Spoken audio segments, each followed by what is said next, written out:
Welcome to Herbally Yours, an adventure into the world of natural medicine. Here is your host, Dr. Ellen Kamai, the natural nurse who will help you take the leap to ultimate wellness.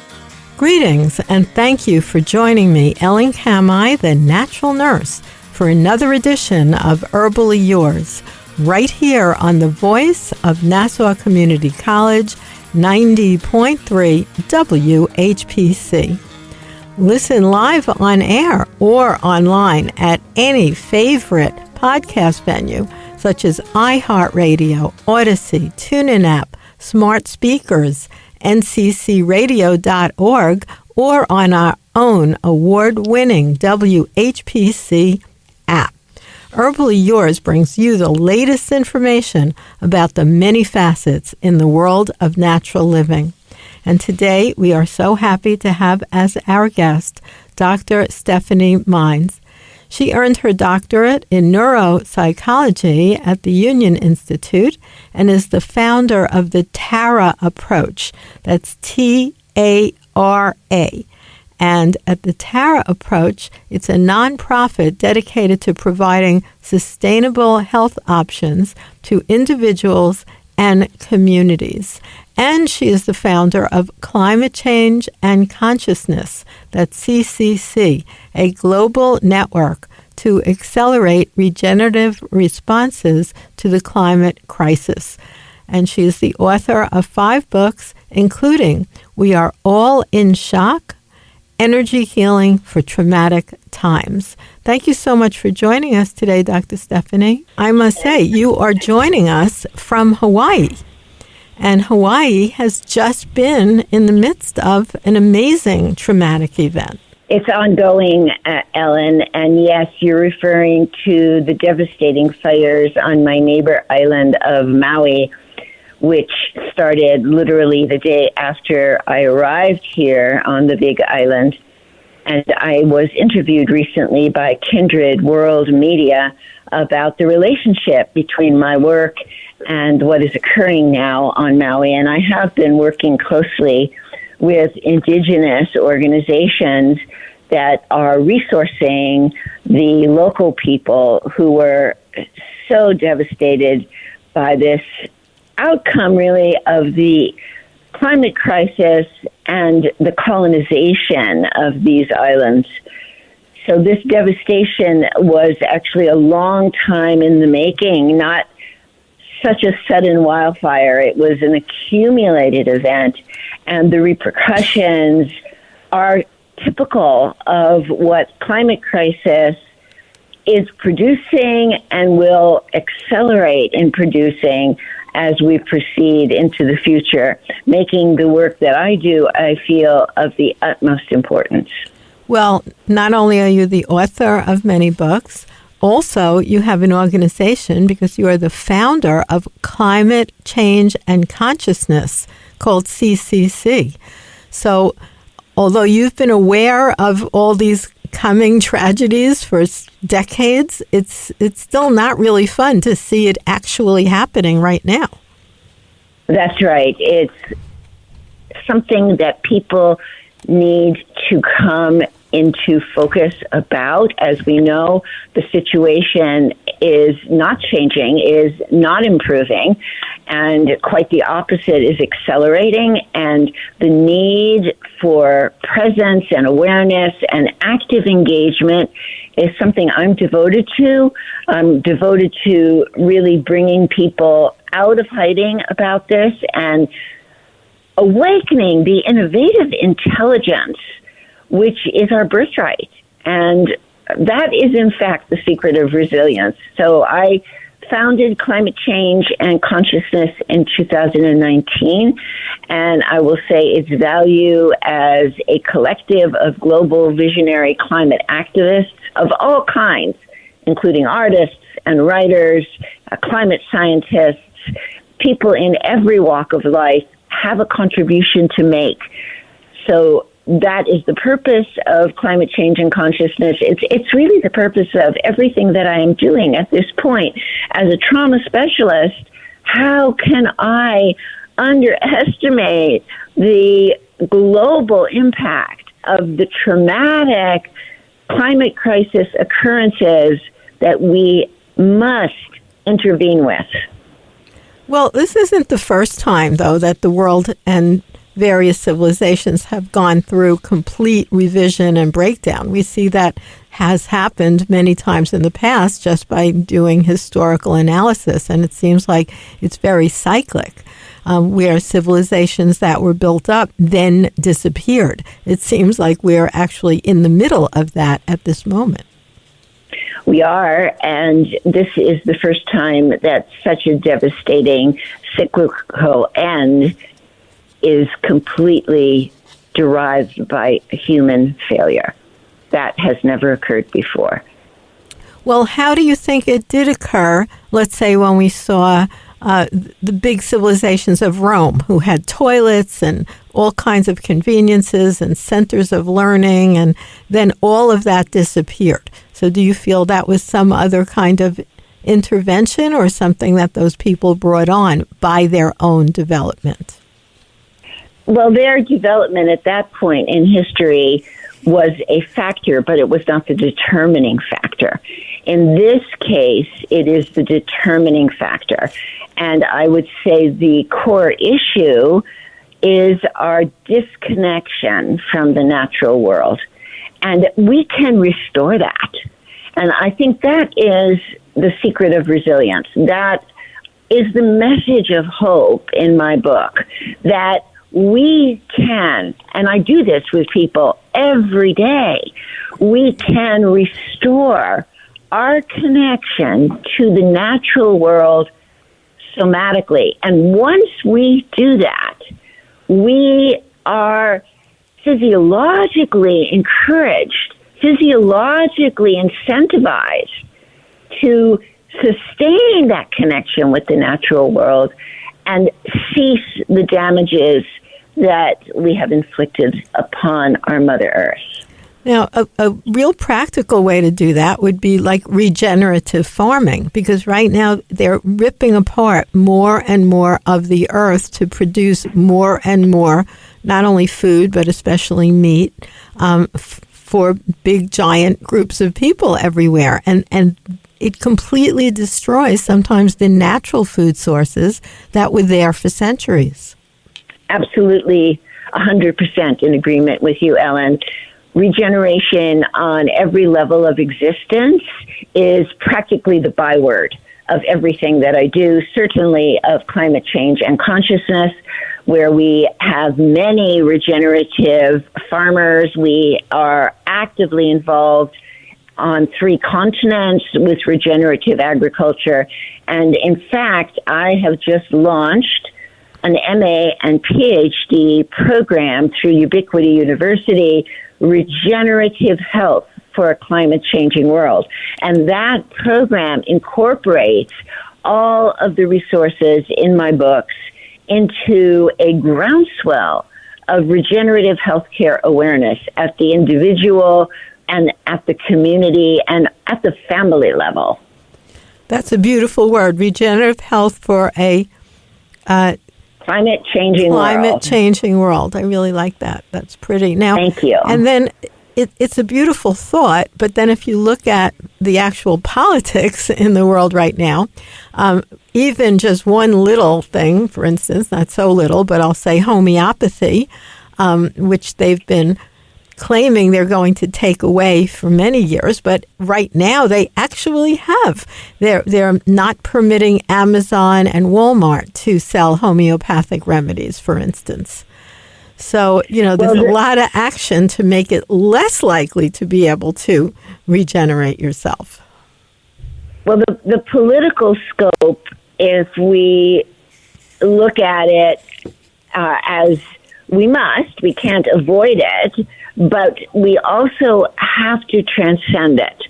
So I totally believe, Ellen, in a groundswell, a grassroots uprising. And I know you're probably aware of the writing of Rebecca Solnit, her beautiful book, Paradise Built in Hell. She documents how it is entirely possible at the grassroots level to counteract those political actions. And actually, we see that on Maui right now, coming back to your original statement, because it's within the communities. That's why I'm working in Maui with indigenous people, not with the policymakers. I'm working at the ground level so that people in communities start to make a difference. And it's not that I ignore the politics, far from it, but I cannot allow myself to be discouraged by the political insanity, to be quite honest, that ignores the needs of people like you and I. Well, I think that you've been doing this work a very long time. Now, tell us about this, because I see the word Tara come up quite a bit for you. For instance, your Twitter profile is Tara Approach. So what is the Tara Approach? So Tara, T-A-R-A, when I first conceived of the title, the Tara Approach for the Resolution of Shock and Trauma, Tara was an acronym for Tools for Awakening, Resources, and Awareness. But then I realized that Tara is also the name of the incarnation of compassion in the Buddhist tradition. So Tara is the female embodiment of an enlightened being or a bodhisattva who exists for compassionate healing. So Tara is also like Kuan Yin or Guadalupe in Latin America. She is the female form of healthcare delivery, you might say. And I loved that correlation. So I celebrate it. So Tara, Tools for Awakening, Resources and Awareness, and the Art of Compassion. They're virtually synonymous. So your background in science is in neuropsychology, which is a very deep study. Why don't you just tell us, what is neuropsychology? I'll tell you about how I entered that field. It's kind of an interesting story because I always thought that what I would be when I grew up was a poet and a writer, which I am. I still write poetry, and my poetry is published, and writing is my favorite form of expression. But at a certain juncture of my life, I recognized that for me personally, I needed to investigate the healing process and the human nervous system. And that first led me to a woman named Mary Eno Burmeister, now my ancestor. She is the woman who brought a traditional healing art, a meridian-based system from Japan, and I studied with her. And the name of that system, Jinshin, actually translates, interestingly, as the art of compassion. So I met Mary at a juncture of my life as a mother, as an artist, when I knew that my nervous system needed some help for a variety of reasons. And I studied with Mary for over 20 years. In that time, about halfway through that, a mentorship that I was so privileged to have with my teacher, I decided to get a doctorate. I already had a master's, but that master's was in writing, and my bachelor's was in literature. So you could see I was headed towards a literary life, which I still try to pursue. But at that juncture, my interest was dominating my life in understanding the human nervous system. And that led me to a doctorate that resulted in understanding neurodevelopment. So I became particularly fascinated with how the brain develops, and my doctoral research focused on head injury, traumatic brain injury, which is an example of how the developing brain and the developing nervous system become derailed by overwhelming experience. So in that investigation and in the clinical research that I did, I came to an entirely new perspective, Ellen, on myself. I understood why my nervous system had been in trouble because of the overwhelming experiences that had been mine developmentally. And I was so excited about this that I needed to share it with other people. And so that's how I went from being a student of neuropsychology to becoming a trauma expert. Because that's much more in a scientific kind of connection. And you were Exactly. more of the writing, but it sort of brings it together. So that's really interesting. It does. And I'm very grateful for my background in writing. And I've always wanted to be a writer since I was a little girl. So it actually, even though I thought I was abandoning my writing orientation, which is impossible. If you're an artist, you can't really abandon your art. But because I had to focus so much, I mean, the doctoral undertaking was huge. And I felt like, how did this happen? I thought I was just going to be an artist. But then I realized that they were the same thing, that art and science are not in opposition at all. And that has been really celebratory for me. Now, I'd like to remind our listeners that you are listening to Herbally Yours on the voice of Nassau Community College, 90.3 WHPC. Listen live online at nccradio.org or iHeartRadio or any podcast venue of your choice. And for more information, you can email us at whpc@ncc.edu. And today we have as our guest Dr. Stephanie Mines. She is the author of The Secret of Resilience, Healing Personal and Planetary Trauma through Morphogenesis. And you can find her at tara-approach.org, which leads to all her other ventures. Also at ccEarth.org, cccearth.org. And CCC stands for Climate Change and Consciousness. And you've been working in all these areas so many years, Dr. Stephanie, and I'm sure that, you saw, let's say, it coming in terms of the devastation that's going on in Earth right now. I mean, if anyone watches the regular news, of course, you're right in Hawaii, where we just had that event, but I live in Florida, and just last winter, houses in Fort Lauderdale were floating. And wow. Really, anywhere you are around the world right now, these massive climate happenings and devastating effects are happening everywhere. And that will accelerate, Ellen. So what's a good thing to do about that, do you think?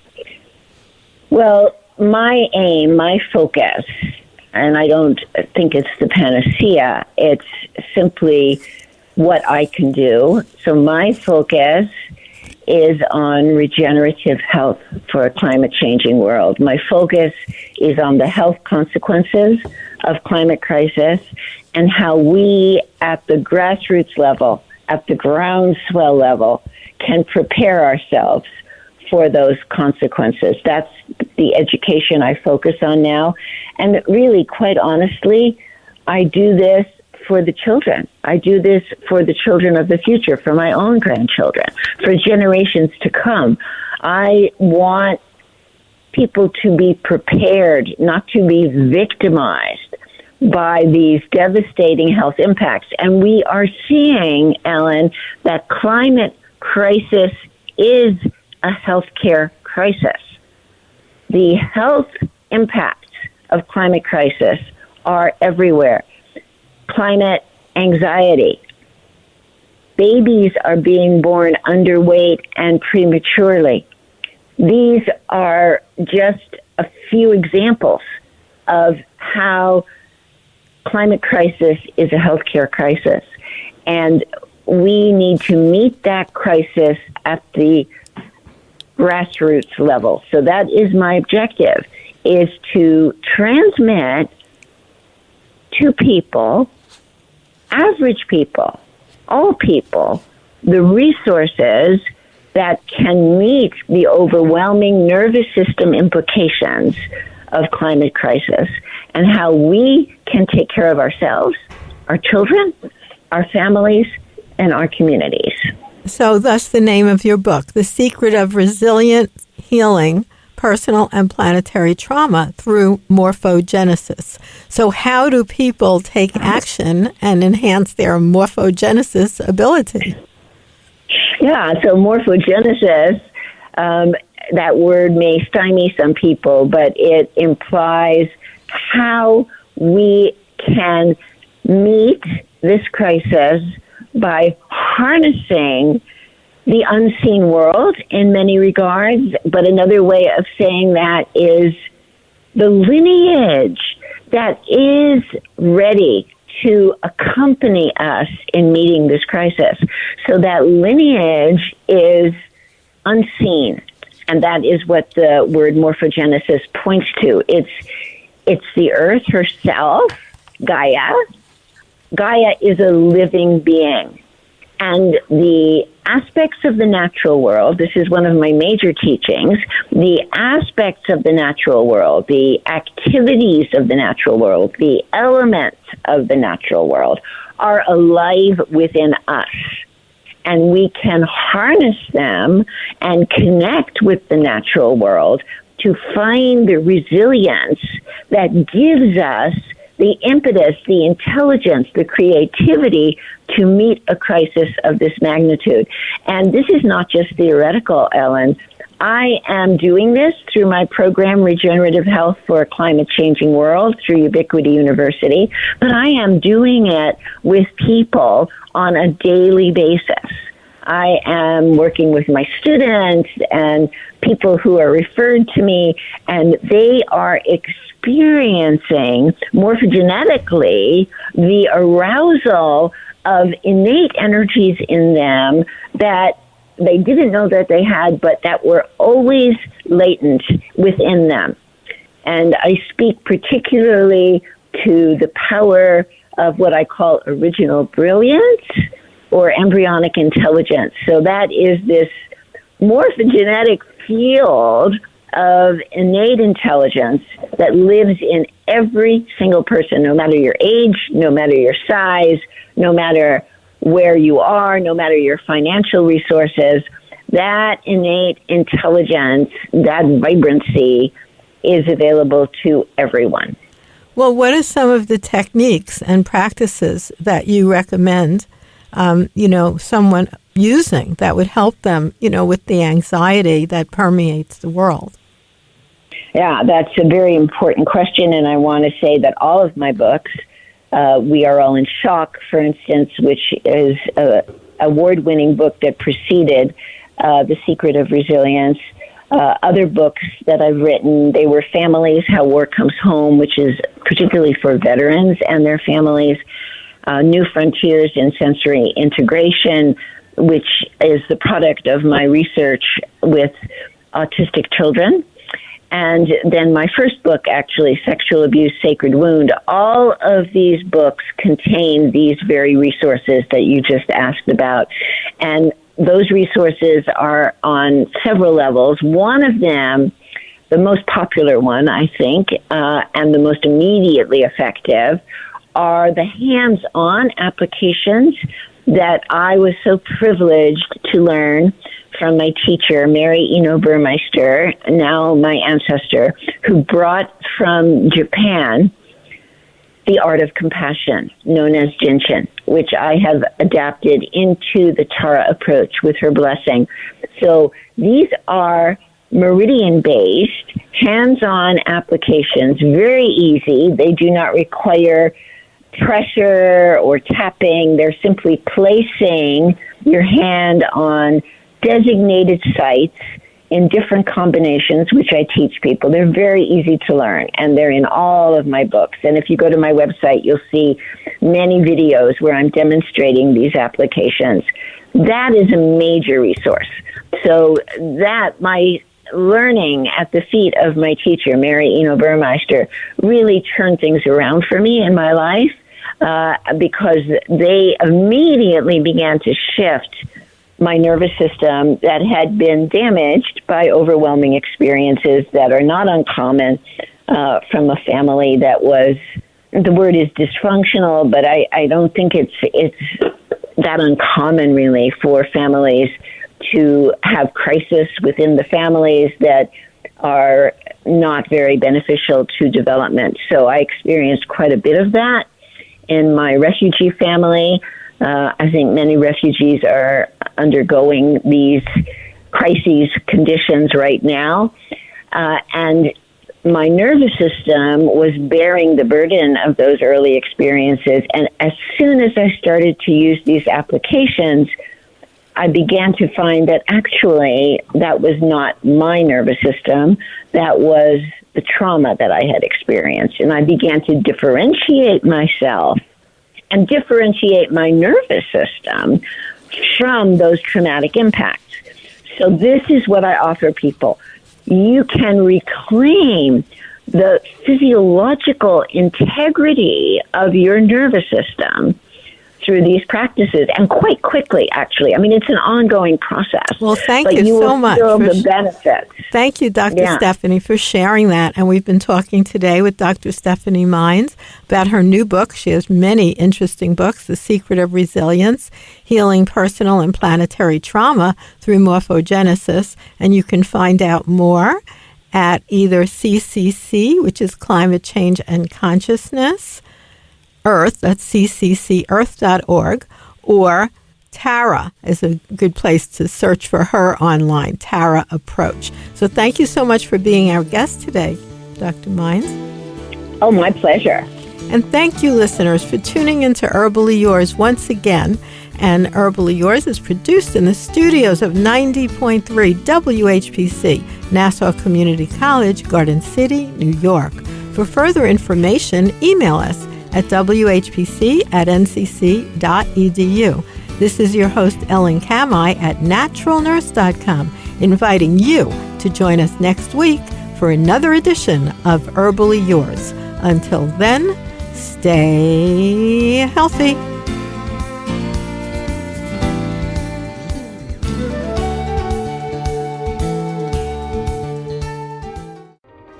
Ashiro's work is never done. You care for the house, the kids, and our future. We're so grateful for all you do. Now, it's time to care for yourself and save a little more for retirement. A free 3-minute online chat can give you the personalized tips you need to boost your retirement savings now. Visit aceyourretirement.org today. A public service announcement brought to you by AARP and the Ad Council.